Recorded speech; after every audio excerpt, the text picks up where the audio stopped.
Zezengorri.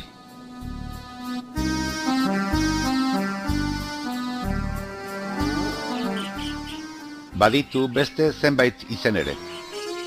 AH gorri, txekor gorri, xahal gorri, beigorri. Jeinu hau honako lekuetan agertzen zaigu besteak beste. Isturitzeko Lamina Zulon, Sarako Lezian, Zugarramurdiko Akelarren, Errenteriako Aizpitarten, Abadinoko Bolinkoban, Kortezubiko Santimaminen eta Dimako Baltzolan.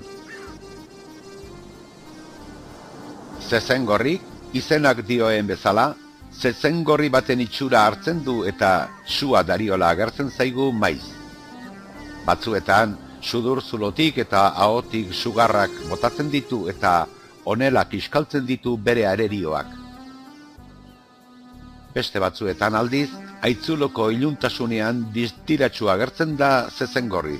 Bere adarrak eta buztana suskoak bai dira.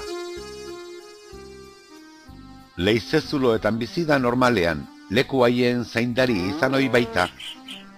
Bere eremuan sartu edo eta leizearen bakea eta isiltasuna apurtu ezkero asarretu egiten da. Eta gaiztoa bezain beldurgarria izan daiteke. Horregatik, leku batzuetan etsai deitzen diote. Aitzulora harriak bota ezkero zezengorri asarretu egiten da eta erasoko agertzen zaigu.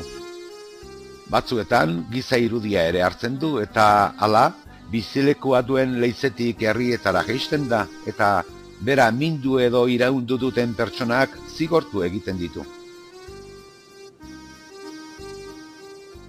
Leizeetako edo aitzuloetako jeinuak mirestea eta haienganako sinesmena izatea aintzinako kontua da Euskal Herrian. Erromatar garaiko hainbat txanpon agertu dira Isturitzen, Goikolaun, Santimaminen eta beste hainbat leizeetan garaiaietan ohikoa baitzen leizeetako jeinuei eskaintzak egitea haien babesa lortzearren.